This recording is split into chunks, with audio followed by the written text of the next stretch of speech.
ज्ञानार्भी YouTube channel में आप सभी का स्वागत है। आज के इस वीडियो में हम आपको बताएंगे कि परीक्षा की तैयारी कैसे की जाती है तथा ऑनलाइन परीक्षा किस प्रकार से दें। इस रोचक जानकारी को प्राप्त करने के लिए हमारे चैनल को सब्सक्राइब कर दीजिए, बेल आइकन को भी प्रेस कर दीजिए जिससे समय समय पर आपको नोटिफिकेशन प्राप्त होता रहे। वीडियो को लाइक करिए, अपने दोस्तों में इसे शेयर कर दीजिए। तो देर न करते हुए हम अपने वीडियो को शुरू करते हैं। आप हमारे साथ बने रहिए।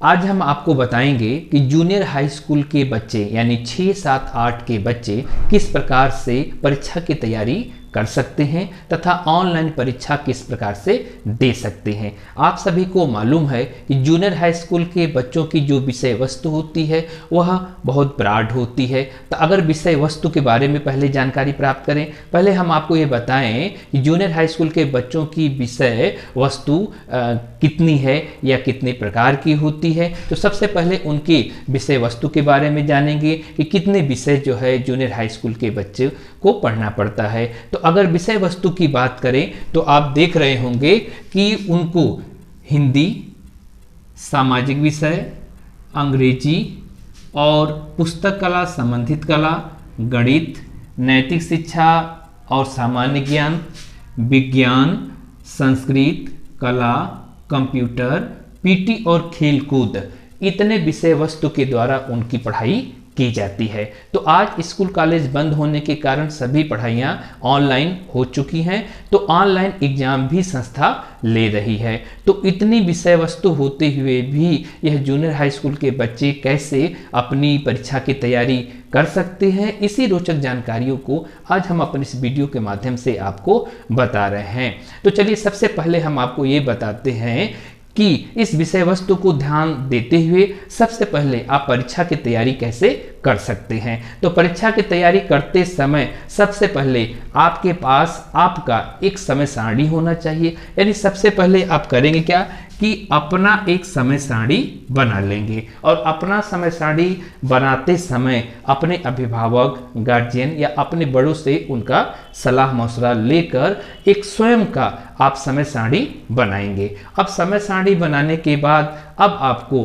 ऑनलाइन अध्यापकों द्वारा जो कक्षाएं संचालित की गई है और जो संचालित करने के बाद आपको जो नोट्स दिए गए हैं और नोट्स के साथ साथ कुछ अन्य सामग्री भी प्रोवाइड की गई है, तो वह भी आपको अपने पास रखना चाहिए। यानी दूसरी बातें हम आपको ये कहेंगे कि सबसे पहले आप समय सारणी तैयार कर लें अपनी, और समय सारणी तैयार करने के बाद आपके पास जो नोट्स हैं यानी जो ऑनलाइन कक्षाएं चलाई जा रही हैं तो उसमें नोट्स भी दिए गए हैं, वह आपके पास होने चाहिए। तथा आपके होमवर्क कॉपी यानी जो अध्यापक अध्यापिकाएं जो है होमवर्क देते थे उनकी भी कॉपी आपके पास होनी चाहिए। फिर उसके बाद आपको हम ये बताएंगे कि आप परीक्षा जैसे शब्दों को सुनकर तनाव से बचें, यानी आप अनावश्यक रूप से तनाव को न लें। इस तनाव से आपकी परीक्षाओं में बाधा उत्पन्न हो सकता है। आगे आप देखेंगे कि इस समय आप भोजन पर यानी संपूर्ण आहार पते यानी भरपेट भोजन खाने से बचें, लेकिन जो भोजन लें वह बिल्कुल कैसा होना चाहिए, संपूर्ण होना चाहिए। और कोशिश करें कि भोजन थोड़े अल्प हों जिससे पढ़ते समय आपको नींद आदि न आए। उसके बाद हम आपको बताएंगे कि पढ़ते समय आप कलम और कॉपी जरूर रखें। यानी जब आप परीक्षा की तैयारी कर रहे हों तो उस समय आपके पास आपकी कॉपी होनी चाहिए, आपकी कलम होनी चाहिए, जिससे जो भी चीज़ें आप पढ़ें उसे लिखते रहें। आगे हम आपको बता रहे हैं कि आप कोई भी परेशानी होती है, कोई भी विषय में पढ़ने में कोई समस्या होती है तो आप जरूर अपने अभिभावक की सहायता लें। यानी मान सकते हैं कि अगर आप मैथ के सवाल लगा रहे हैं तो उस मैथ के सवाल लगाते समय अगर कोई परेशानी या प्रॉब्लम हो रहती है तो उस समय आपके अध्यापक नहीं हैं तो आप अपने घरों में बड़ों से, अपने अभिभावकों से सहारा ले सकते हैं। और उसके बाद आप मोबाइल पर अन्य गतिविधियां यानी मोबाइल पर गेम खेलना, अन्य वीडियोस देखना, इससे ज़्यादातर जो है बचें। यानी परीक्षा तैयारी करने से पहले आपको करना क्या है कि खुद का एक आपको समय सारणी अपनी बना लेनी है, और समय सारणी बनाने के बाद आप क्या करेंगे कि आपके पास कुछ इस प्रकार के नोट्स होने चाहिए जो मैंने बनाकर बच्चों को प्रेषित किया था। फिर उसके बाद आपको एग्जाम्पल के तौर पर बता रहे हैं कि आपके बुक भी होनी चाहिए, क्योंकि यही दो वस्तु ऐसे हैं कि जो आपके परीक्षा में भरपूर सहयोग दे सकती है। तो अगर हम इन सारी सामग्रियों को ध्यान में रखें, जैसे अपना खुद का समय सारणी बनाएं और अपना खुद का अगर हमारे पास दी गए अध्यापकों द्वारा नोट्स हैं तो नोट्स को रखें, होमवर्क कॉपी को अपने पास रखें और अनावश्यक रूप से तनाव से बचें। भोजन पर विशेष ध्यान दें, यानी कैसा होना चाहिए, संपूर्ण आहार होना चाहिए। और उसके बाद पढ़ते समय हमें अपनी कलम कॉपी जरूर रखें कि अगर हम जो भी टॉपिक पढ़ रहे हैं उस टॉपिक को अंडरलाइन भी करते चलें, जहां जरूरत हो तो उसे कॉपियों पर नोट कर लें। और उसके बाद कोई भी समस्याएं होती हैं तो तुरंत अपने अभिभावक की हेल्प ले लें। और उसके बाद यानी मोबाइल आदि गतिविधियों से या कंप्यूटरों से आदि से बचे रहें। तो हमने आपको परीक्षा की तैयारी कैसे करें इसके बारे में एक विषय वस्तु जो है आपको बता दिया कि किस प्रकार से आप इनकी सहायता ले सकते हैं। उससे पहले हम आपको ये बताना चाहते हैं कि परीक्षा की तैयारी करते समय आप अनावश्यक रूप से न्यू चैप्टर न पढ़ें, यानी जो ऑनलाइन में जो भी लेसन्स या जो भी पाठ पढ़ाए गए हैं उस पाठों पर आप विशेष ध्यान दें। यानी मान लीजिए कि आपकी परीक्षाएं जो है मात्र 1 हफ्ते रह गई हैं या 2 हफ्ते रह गई हैं या मात्र 2 या 3 दिन रह गई हैं, तो आप करेंगे क्या कि उससे पहले आप जितने भी आपके नोट्स हैं, होमवर्क कॉपी हैं, वो सभी को जो लेसन्स पढ़ाए गए हैं वो सारे लेसन्स को आप कोशिश करेंगे कि एक बार जरूर ससरी निगाह से उसको रीड कर लें, उसको पढ़ लें। यानी रटने की विधा न अपनाएं, कोशिश करें कि उसको समझने की है। उसमें जो भी चीज़ें हैं जैसे बहुविकल्पी हैं, सही गलत हैं और भरने वाले हैं, मिलान हैं, प्रश्नोत्तर हैं, तो कोशिश करें कि जो उसमें छोटे छोटे प्रश्न होते हैं जैसे सही गलत, इसको ज़्यादा ध्यान दे दें। फिर उसके बाद जो है भरने वाले होते हैं यानी रिक्त स्थान की पूर्ति, तो उस पर भी विशेष ध्यान दे दें। और उसके अलावा यानी सही गलत, ट्रू फॉल्स जिसको बोलते हैं, ट्रू या फॉल्स, उस पर विशेष ध्यान दें और मिलान पर। तो इससे क्या होता है कि आप अपने एग्जाम में अधिकतर अंक प्राप्त कर सकते हैं। और उसके बाद आप प्रश्नोत्तरी पर ध्यान दें। अब प्रश्नोत्तरी पर किस प्रकार के प्रश्नोत्तरी है, पेपर को पाते समय आप उस पर विशेष ध्यान दें कि प्रश्नोत्तरी किस प्रकार की है, अति लघु उत्तरी है कि लघु उत्तरी है कि दीर्घ उत्तरी है, पहले इसको परख लें। तो हम आपसे यही कहेंगे कि घर पर आप बिल्कुल तनाव मुक्त यानी आप स्वयं की सारणी बना लिए, सारणी बनाने के बाद आप भोजन पर विशेष ध्यान दिए जिससे पौष्टिक युक्त हो, अनावश्यक रूप से आप ज़्यादा मात्रा में न खाएं। फिर उसके बाद आपके पास नोट्स कॉपी है, फिर उसके बाद आपकी होमवर्क कॉपी है, फिर उसके बाद जो है आप क्या करें, अपने कोई भी समस्या हो तो बड़ों से तुरंत उसकी सहायता ले ले। आगे अब हम बताएंगे कि ऑनलाइन परीक्षा किस प्रकार से दे। देखिए, ऑनलाइन परीक्षा देने से पहले आपके पास मोबाइल या कंप्यूटर, ये दो चीज़ तो मस्ट होती है कि मोबाइल या कंप्यूटर जरूर होना चाहिए। यानी जिस समय ऑनलाइन एग्जामिनेशन शुरू होते हैं तो उस समय आपके पास मोबाइल या कंप्यूटर जरूर होने चाहिए। और उससे पहले आप क्या करेंगे, अपने मोबाइल के नेटवर्क को या डेटा को जरूर जो है चेक कर लेंगे कि मोबाइल में डेटा या नेटवर्क है कि नहीं। मान लेते हैं कि कभी भूल बस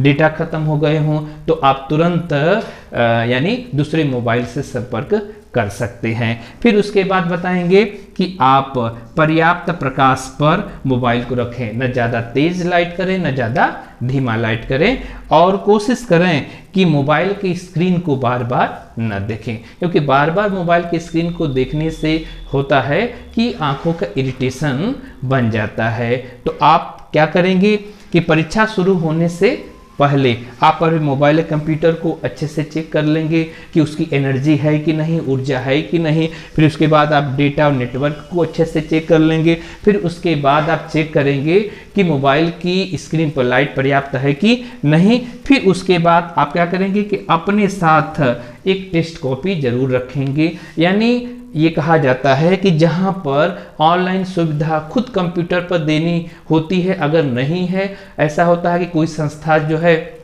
पेपर को बनाकर उसे बच्चों को ऑनलाइन सेंड करती है, तो बच्चे उसे देखकर कॉपी पर लिखते हैं। तो उसी प्रकार आप करेंगे क्या कि एक कॉपी आप टेस्ट पेपर के लिए तैयार रखेंगे कि जो टेस्ट पेपर आपको मिलेगा उसको अच्छे से लिख सकें। और उसके बाद विद्यालय द्वारा या संस्था द्वारा दी गई एक समय सारणी होती है, उस समय सारणी को जरूर अपने पास रखेंगे जो संस्था द्वारा और विद्यालय द्वारा प्रोवाइड की जाती है। एक एग्जाम्पल के तौर पर हम आपको स्क्रीन पर दिखा रहे हैं कि हमारे विद्यालय से दी गई एक समय सारणी है और इस समय सारणी के द्वारा यानी ऑनलाइन परीक्षा लेने की तैयारी चल रही है।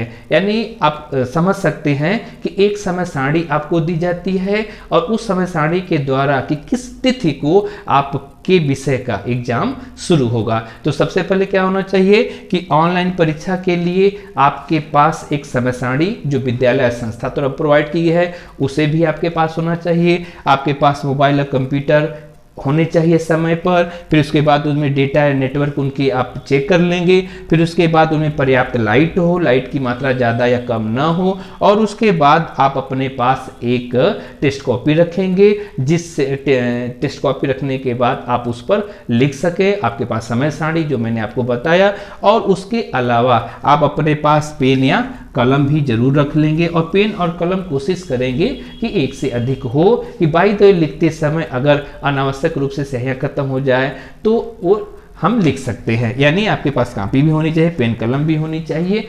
और दूसरी चीज होना चाहिए कि जब समय सारणी आपको दी जाती है तो समय सारणी में आपको बताया जाता है कि किस समय पर आपकी परीक्षा स्टार्ट होगी, तो उस समय को विशेष ध्यान रखें। यानी छठवें पॉइंट में हमने आपको बताया है कि समय को विशेष ध्यान रखना चाहिए।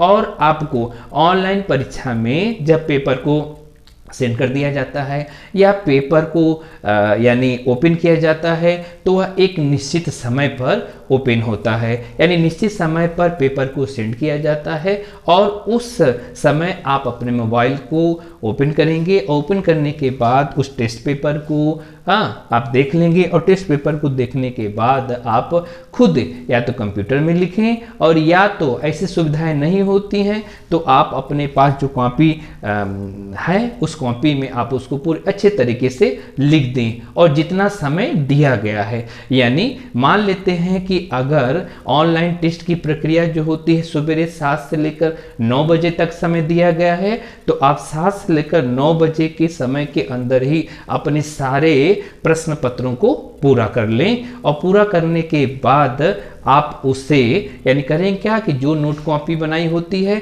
फिर उसे ले जाकर अपने विद्यालय में जमा कर दें। या ऑनलाइन में परीक्षा के समय जब पेपर को सेंड किया जाता है तो उस पेपर को आप सावधानी पूर्वक पहले उसे पढ़ लें, कि सावधानी पूर्वक पढ़ते समय ये पता चलेगा कि उस पेपर में कोई त्रुटि तो नहीं है। अगर त्रुटि होती है तो तुरंत आप अपने अध्यापक को, अपने संस्था को उसे तुरंत क्या करें, सूचित करें, तो तुरंत उसका जो है निवारण हो जाएगा।